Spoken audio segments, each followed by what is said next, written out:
Good morning, good afternoon, and good night to whoever you are, wherever you may be listening or watching for the first time. This is the Talking with Todd segment of the Stuff Podcast.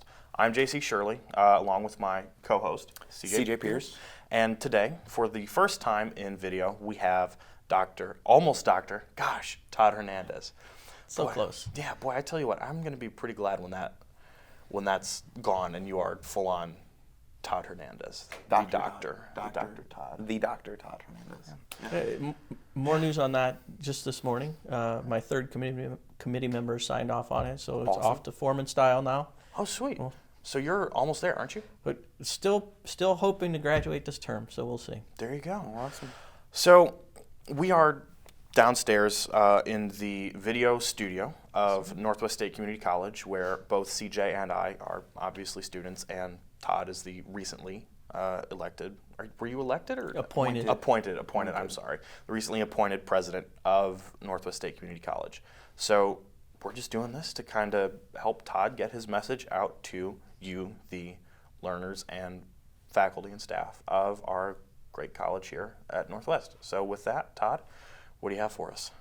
Well, I'd like to start with a shout out, a little story. Go for it. 2 weeks ago, I believe, today, the governor put out a notice that said that he wanted colleges and universities to host vaccination clinics. And you know, I didn't have a conversation with the governor. I just saw what he said, and I'm not sure what that means. And our local health department, Henry County Health Department, Joy Ermy, sent me an email. Hey, I saw the governor said we're going to do a clinic. Do you know what that means? And I'm like, no, I don't know what that means, but as I learn more, we'll stay in touch. And just kind of back and forth, and I received an email from her. I said, hey, Todd, just got direction. When can we talk? And her and Dan Berklow talked last week, and lo and behold, we have a vaccination clinic scheduled for next Thursday. But think about that. 2 weeks ago we didn't know we had no idea what this meant, what we were going to do, and I guess my shout out really is to the healthcare workers, right? Just what they've been through this last year, and for her to pull all those resources together. And we had people from the Henry County Health Department here yesterday, kind of designing what that clinic's going to look like. So if you're a faculty, staff, or student, you have access to the vaccine. We published a phone number to call. Look for that, and if you are interested in a vaccine, you can get it right here at Northwest State. But what our healthcare workers have done this last year, I mean, we should be in awe. We should be respect them, and quite frankly, be grateful that we have them. So it's been quite a phenomenon, actually. It has, yeah. And it's been phenomenal. My mom is a nurse practitioner at a local healthcare center, and she's been a trooper, and she's told me stories of the people that she's worked with and some of the experiences that she's had handling the COVID situation, and it's been fantastic. I got my first shot.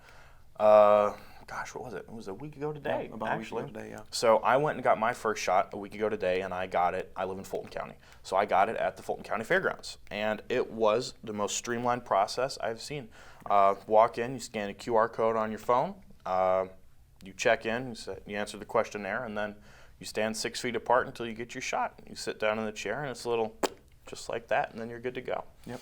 And I think that's probably going to be similar to what we've got going on here. Yeah, we'll turn the atrium into a vaccination clinic, but they've got it down to science, right? They know the process. They'll bring people in just like you described. So it'll be in the main concourse of our campus right here. Awesome. Kind of hard to miss. Yeah, for sure. Yeah. Do you know what?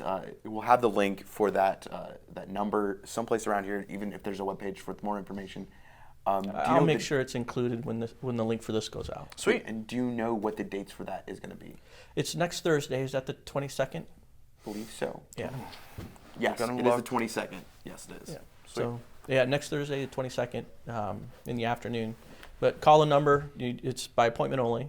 So you'll have to call a number, get scheduled, and then the second dose will be exactly 4 weeks later, same format, Thursday, in the atrium. So. Awesome. I think that's something that's really cool, is that our school is doing its part to, like, they've faculty and staff have done absolutely everything. They've gone above and beyond to keep us, the learners, safe throughout all of this pretty tumultuous COVID experience.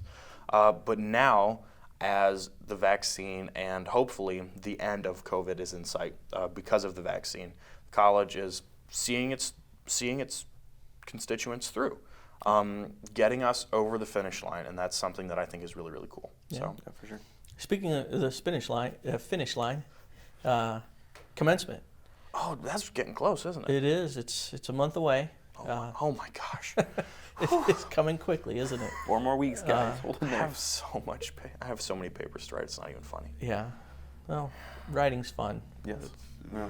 Says the guy who's finished his Right, dissertation right. and is done with that. How many pages was that? 120-ish. Oh my gosh. Yeah. But commencement, we're going to do face-to-face. Okay. We're going to have a big tent out in the parking lot. In addition to the governor putting out a kind of new health orders, he also put out some guidance for holding commencements and graduations and those types of ceremonies. Mm-hmm. So we'll be able to do it face to face. We'll have the proper social distancing kind of guidelines in place. But really excited to bring people on campus and celebrate the success of the students. Right, being able to reach that finish line and complete their programs.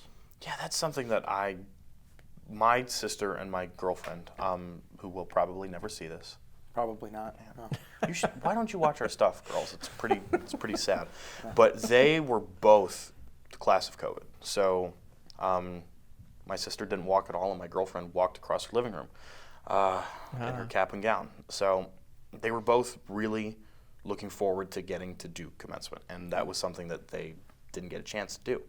And I know that there are so many people like that. But hearing that COVID has not triumphed for 2 consecutive years is pretty exciting. So Yeah. Real. well, Yeah. So did they participate virtually in any way? Or? yeah, they did. So my sister didn't, if I remember correctly. But my girlfriend had her commencement thing on TV, and her name was called. So she walked from the right side of her living room in her cap and gown. She looked great, to the left side of her living room, and got her diploma from her mom. So that was pretty cool. It's important to celebrate, at least in small ways, if you can. It is. And, It is. Obviously, it wasn't a commencement, but at least it was something. It was an opportunity to kind of celebrate that success. Yeah. It was. Both of them were real troopers in high school, and I was super proud of them. Yeah. So. Yeah, for sure. There's this whole change from, like, I was thinking about this the other day, about how I was kind of longing for normal life, but I was thinking about how I don't really remember what normal life was like anymore. And I think we're all kind of just slowly creeping back toward with having commencement on campus, with having, I know it's a vaccine clinic, but having people on campus for things, slowly creeping back towards what that February of 2020 looked like. More so with having people doing things and having commencement and stuff like that. So it's cool that we're starting to get back to what normal life is going to be like. Yeah. Go ahead, Todd. I'm Well, sorry. I was going back to normal. I want to make sure everyone's aware we're going to have face-to-face classes in the summer. We're going to have face-to-face classes in the fall. No, there are no doubts about that. Just to clarify, We will. We'll be face-to-face. We'll follow all health guidelines, so depending on where things go. But registration's open now, and we're going to be face-to-face as much as possible. Almost Dr. Todd. President, almost Dr. Todd. You could just go with Todd. Just Todd. I know, but it's so much. It's the theme of the podcast. That's now, part of the and show. It's part of the show. Okay. Do you have anything else for us? Any other updates? Anything else that's going on campus? Just strategic planning and goals. I guess 2 more things. There should be a survey that goes out. It'll go out on social media. It's just a Google form.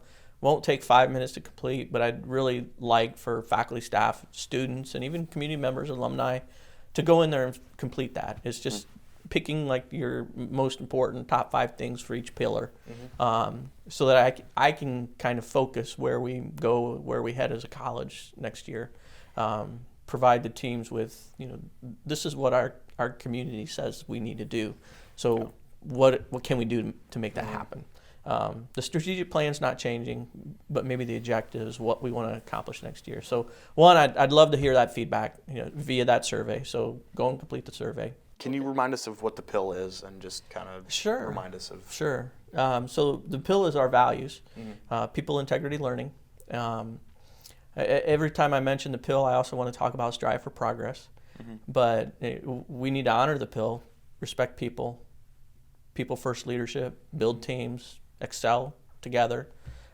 Integrity is about behaving in ways that accountability, transparency, building trust. So that, and with trust we can have those relationships that are strong and we'll accomplish more together. So those relationships are very important. And learning is It's the whole point of what this place is. sure. Learning is about honoring all types of learning that occurs. And strive for progress is we're going to change as an institution, and part of putting those that survey out so I can get input is making sure that we evolve in the way that we want to evolve. So strive for progress, become a better institution. So, thank you guys for watching and or listening to our Talking with Todd segment. I'm JC Shirley. He's still CJ Pearson. For whatever reason, the first time ever we're kind of on TV, he forgot to turn his phone off. Yep. With that in mind, remember, stay excellent to each other. And party on, my dudes and dudettes. Peace out.